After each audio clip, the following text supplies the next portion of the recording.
Kids, how's everybody doing tonight? Corn Pop, Neil, Stephen Turner, Brother Buck Brown, how y'all doing, man? Brian B, I understand you're working, dude, and I mean, hey, I get it, and I appreciate you popping in whenever you can, Bubba. But anyway, hey, let's let's talk about this shit here, and by shit I mean shit. Uh, Mr. G, how are you this evening, sir?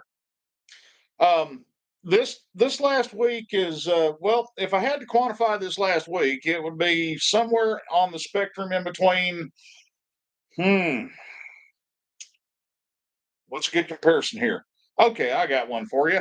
Whale shit and bullshit. Either way, it's shit all the way around. Okay. Wimpy Gimpy, how are you doing, Bubba? Nice to see you in here. And the Mad Yankee, the one and only. So anyway, um, we had a wee issue yesterday that I had to deal with here at the house. Shower, some of you guys may have heard about this if you're over on the Patreon, like all the rest of the cool kids.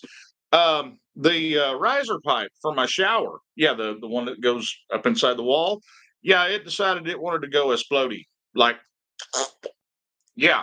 So yesterday I spent the day surgically cutting a hole in my bathroom wall. And thankfully, I was able to get in and out of there by removing one damn 4-inch tile. I'm still not sure how in the hell I did it because I am no plumber, y'all. I mean, no. A hammer and nail shit? Mm-mm. I built a birdhouse in wood shop in junior high. Fair Housing Committee condemned that shit. So, yeah. Oh, running down the dream. Hey, how are you doing, man?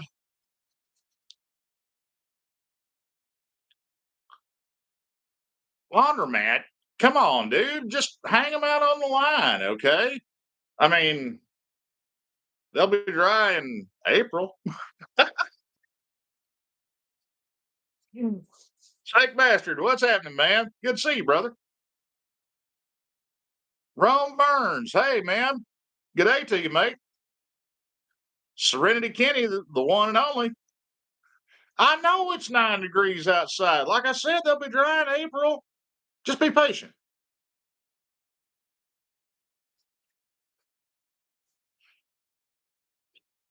Well, running down the dream, I hope everything works out for the better for you, man. Yeah, this getting old shit ain't for sissies. I'm figuring that out. Ah, sick, sick. Come on, man. It's cool. It's not cold. I mean, Key Five, what's happening, man? Hey, brother, I need to get a hold of you here after a while. Okay, I'll shoot you a text tomorrow. Okay, bub. Oh yeah, well that'll do it. You and the wife unit would be running neck and neck for who could bitch more about the cold. Then wow, 95 degrees down in the land down under. Well, you're on the opposite pole of the planet, so it's winter for us, it's summer for you. Yeah, it's geography. Hey, Flash, what's happening, man?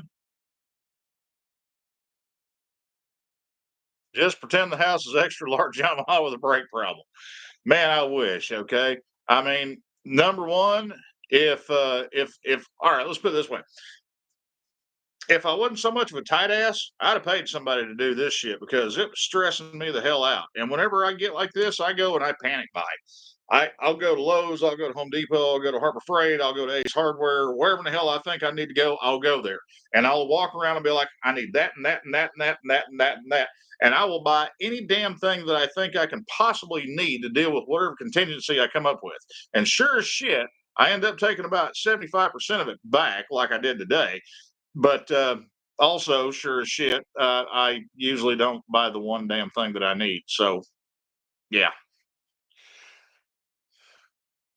Nordic Musk, you can keep that 1 degree bullshit up there, okay? Julie Smith, how are you doing, hon? Nice to see you.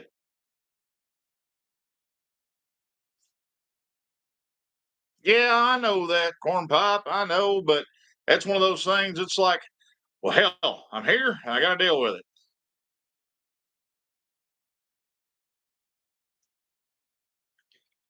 Oh Lord, Julie Smith and wife unit are over here talking about some kind of video game stuff or something. I'm clueless. So you guys enjoy that. Somebody, please, somebody in the comments, please translate for me because me of feeble mind here, I got no clue. Hey, G Ma, how you doing?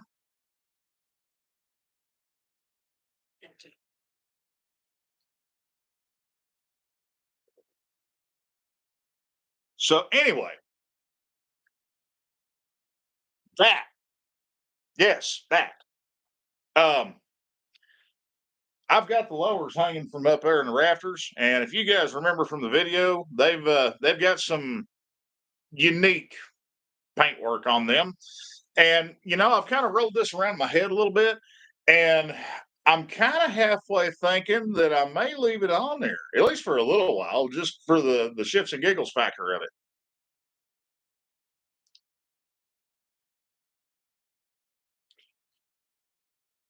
Sorry, guys, I'm reading comments, trying to keep up here.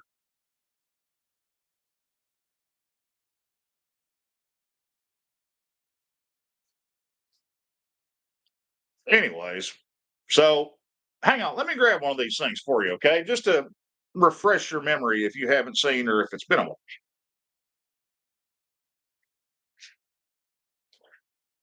Doo-doo-doo.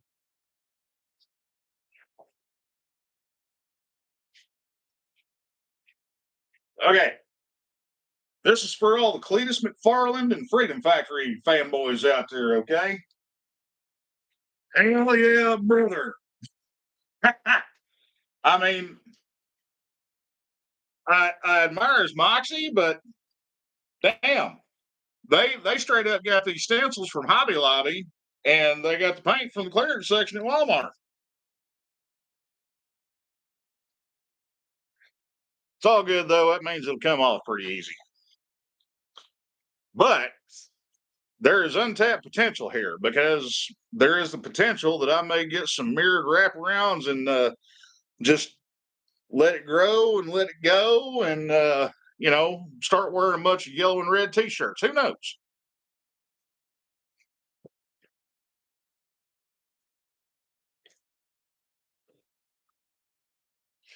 Oh, brother Buck, if I wind up on Cletus's radar, then hey man, it is what it is because we can sit there and we can bullshit and bench race, and you know what?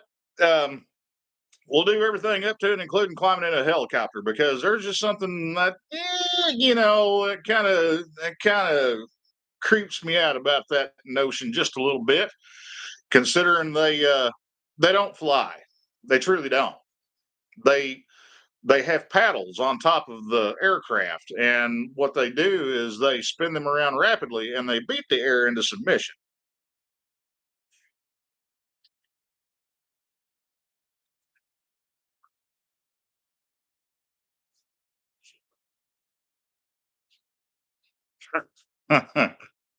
No, Cleater's a good dude, man. I can't hate on him. Really, I can't. What they have done with Freedom Factory down south of me here, I mean, they've put in a hell of a lot of money and a hell of a lot of time, and it bothers me to see the struggle that he's going through with the Freedom Factory down there because we saw very similar instances of the same thing and the same type of scenario happening in my hometown in Van Buren, Arkansas, when we were still living in Arkansas. Crawford County Speedway had been there for 50 years. I mean, hell, they started racing cars on dirt track up there whenever there might have been three mailboxes, on that side of 59 highway. And all of a sudden, housing districts pop up everywhere, housing developments grow overnight, and the next thing you know, we don't like the noise. Well, maybe you should have looked before you bought your house right next door to a damn racetrack. Did you ever think about that? The more you know.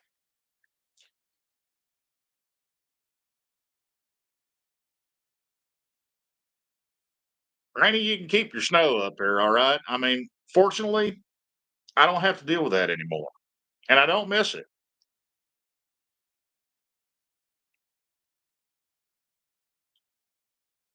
Michael Keith, I will definitely keep that in mind. And actually, do me a favor and hit me up on Patreon because I got some questions for you. Because I bought some matte black vinyl wrap a while back. I had this bizarre idea that I was going to, instead of painting my tins, I was just going to black wrap the roadie and murder it out. And I think I kind of halfway talked myself out of that, but the idea is still on the table. But I'm thinking maybe like a matte white.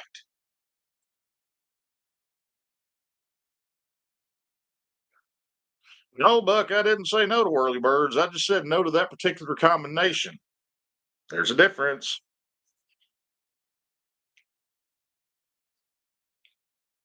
Oh man, low of one tomorrow. Yeah, you have fun with that corn pop. I feel for you, bro.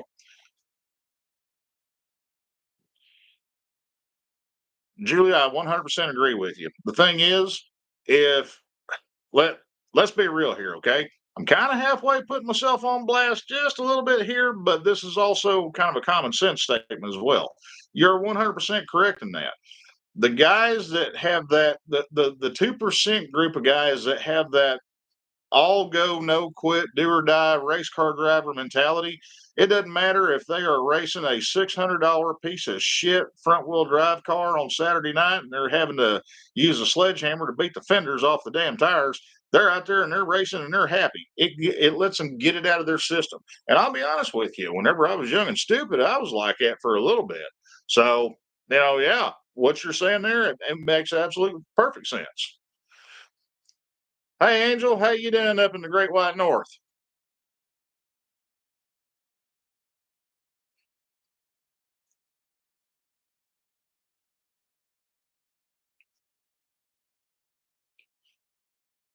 Mr. Udenire, how are you doing this evening, sir? Well, so instead of me climbing up on my soapbox for the rest of the night, how about I poke around on this damn motorcycle back here for a little bit? Hmm? Now, you guys are going to have to bear with me. I'm going to have to holler at the screen and kind of walk back and forth because I was playing around trying to get my wireless mics to connect with my laptop earlier today, and for some reason, it don't work. It works. It transmits sound, but it sounds kind of like yeah. Well, you remember when we were kids and you had the string in between the tomato soup cans? It sounded a hell of a lot like that. So anyway, bear with me. We'll muddle through it one way or the other. But I do have something that I want to show you guys that I think you will find is a appropriate sign that came with this motorcycle. Hang on, let me grab this.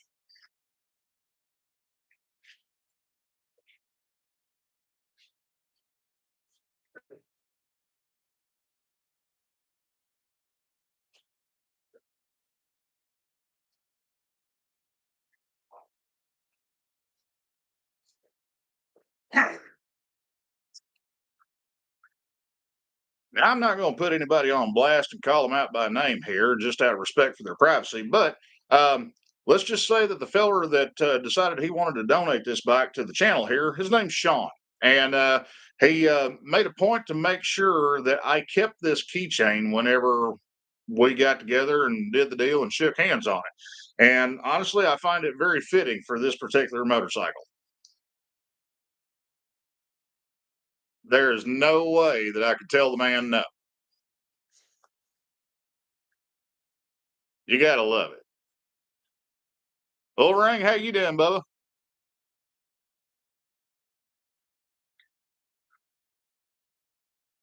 Josh, if they've only got 86,000 miles on them, you don't need to change them. Just pull them out, check the gaps, bonk them on the toolbox a little bit, get them back where they need to be, chunk them back in.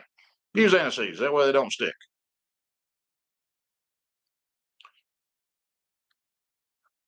I know, right? I thought this very proper and fitting. Well, wait a minute. There. Now it's not upside down anymore. Okay, now one thing that is going to go, and I don't even know if they're hooked up and I don't even know if they work, but this bike has boogie lights. Sorry, y'all, not my bag. And the thing is, I like keeping electrons in the battery where they're supposed to be, not being slowly and painfully bled out by some no-name made in China, Bluetooth lighting control module that's constantly looking for a signal and constantly killing the battery.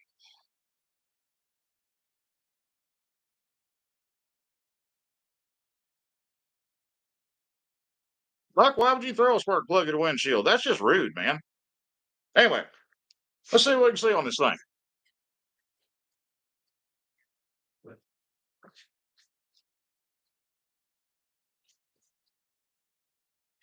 All right, so starting out, this thing's got 22,583 miles on it.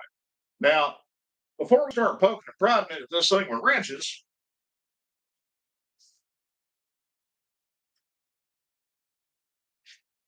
let me give you guys the story that I got. This kind of goes along the lines of that old news segment as I heard it. This guy had this bike at another shop and they diagnosed it as having a bad head gasket. Okay, yeah. Head gaskets check out from time to time. It's something that happens. We got a few of them at the ride factory right now for that very same thing, although it's for different reasons.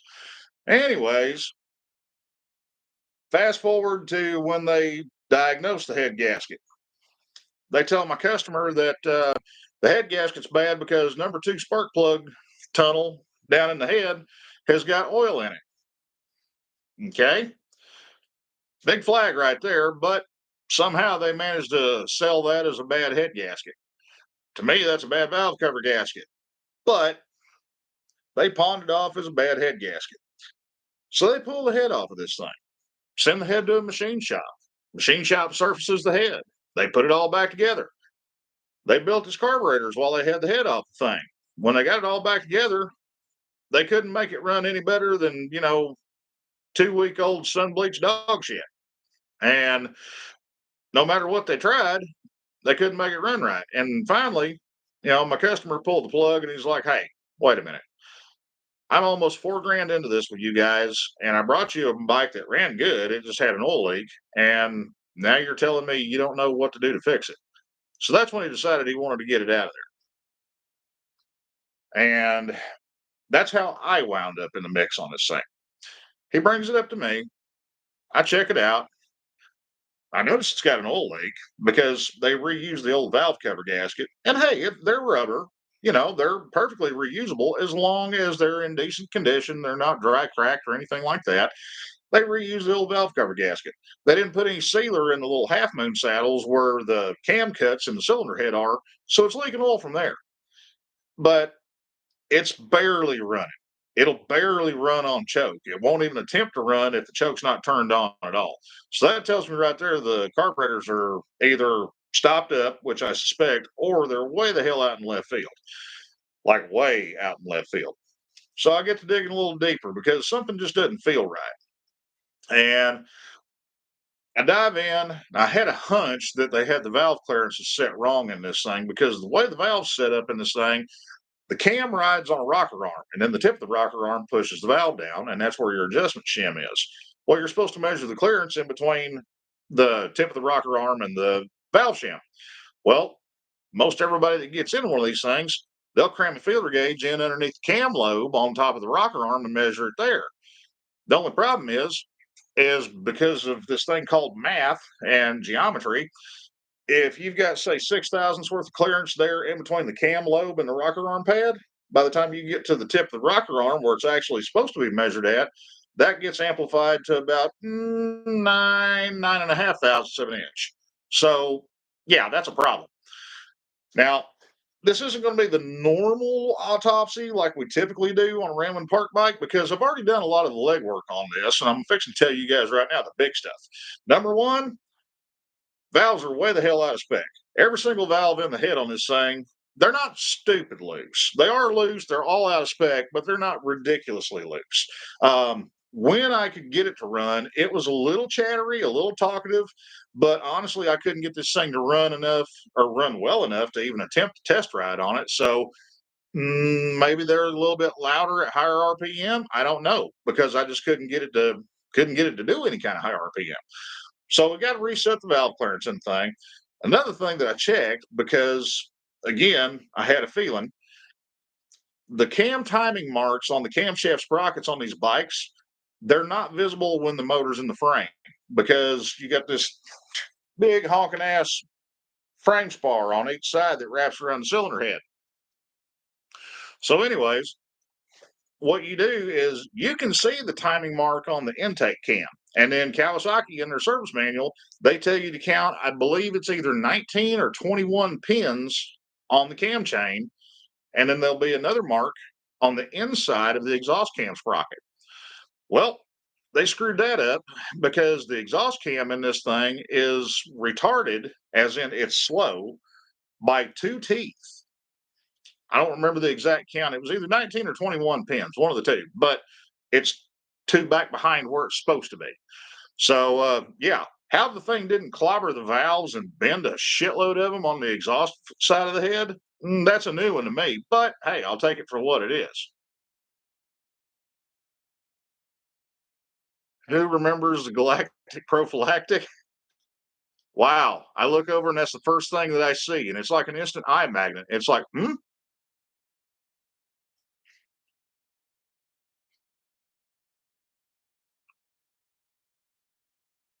Oh, Ring, I don't remember that, dude. It's been a hot minute since I've watched SNL, okay? I mean, yeah. Sorry, dude.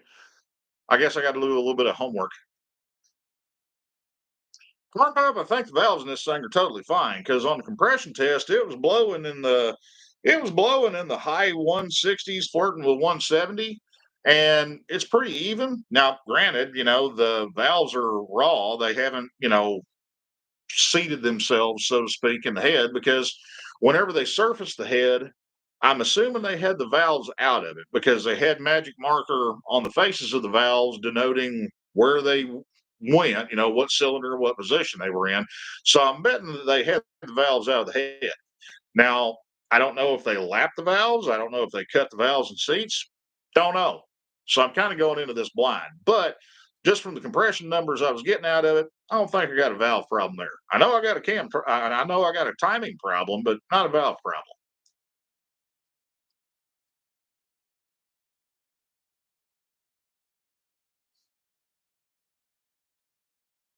Yeah, that's what sucks about flat rate. But play stupid games, you win stupid prizes. All right, let's stock up on a little bit of coffee here and let's go dig into this thing.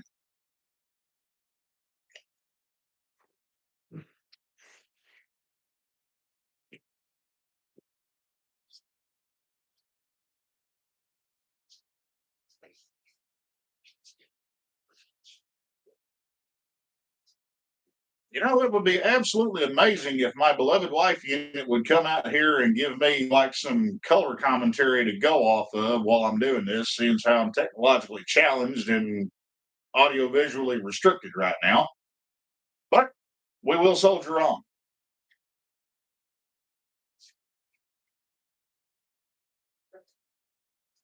Yep, that's not the seat. That's the helmet lock. That's the seat.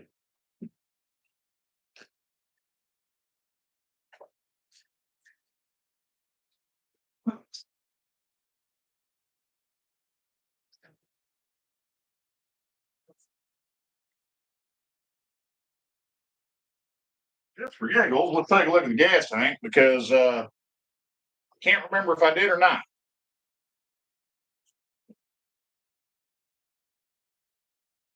That's pretty. No rust to deal with whatsoever. Cool. I'll take that. Takes it all damn day.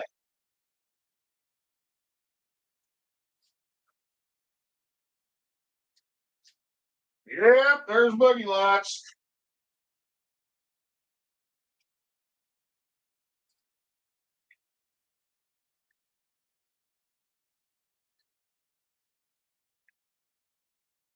Not for long though. They're gonna get the little snip snip.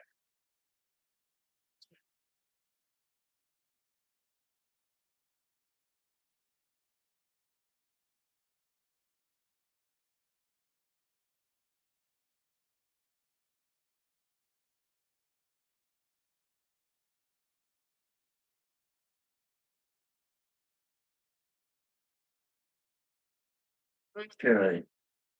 Well, the brake fluid and clutch fluid in this doesn't look terribly bad.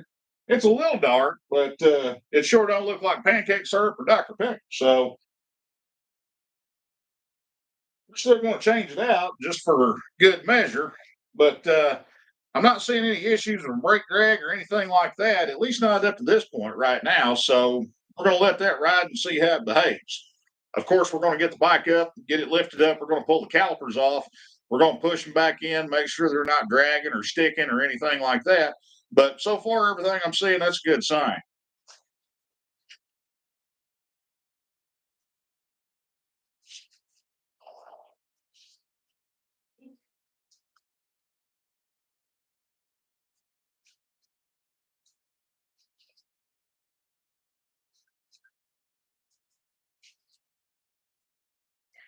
The chain's got a little bit of a tight spot in it, but I think a big part of that is just because the links in it are stiff. It's a little grubby and it's got a pretty good layer of gack built up on it. And that's actually a good thing because it keeps it from rusting quite as bad. But we'll get that cleaned up, get it limbered up. Yeah, if it needs chain and sprockets up, we'll throw chain and sprockets on there. But right now, just from looking at it, that stuff looks pretty good.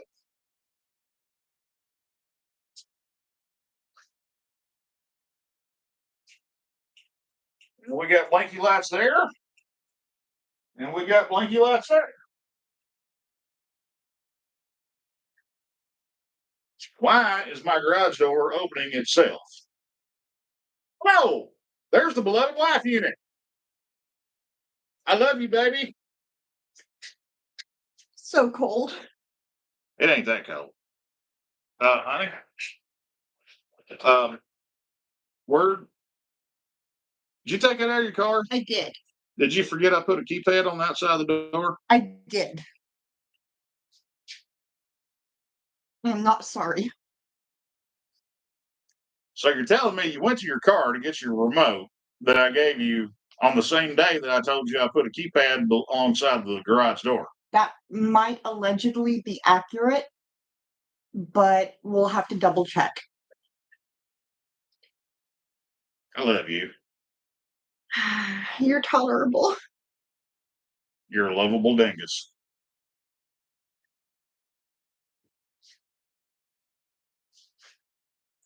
So, anyways, I don't want to crank this thing right now to see if the headlight's working because I got the valve cover off and I got rags laid on top of the cams to keep all the ookies out and everything. So I don't want to spin all that stuff around. So we're going to take the headlights on a leap of faith. If I got to fix them later on, I'll fix them. But I got no brake light off the front brake. I need a brake switch. I got a brake light on the rear, so that's a good sign. Yeah, it's probably gonna need a brake switch on the front though. That's okay, man. That's a little drop in the bucket shit. Now the thing is, what? Just this or the whole thing?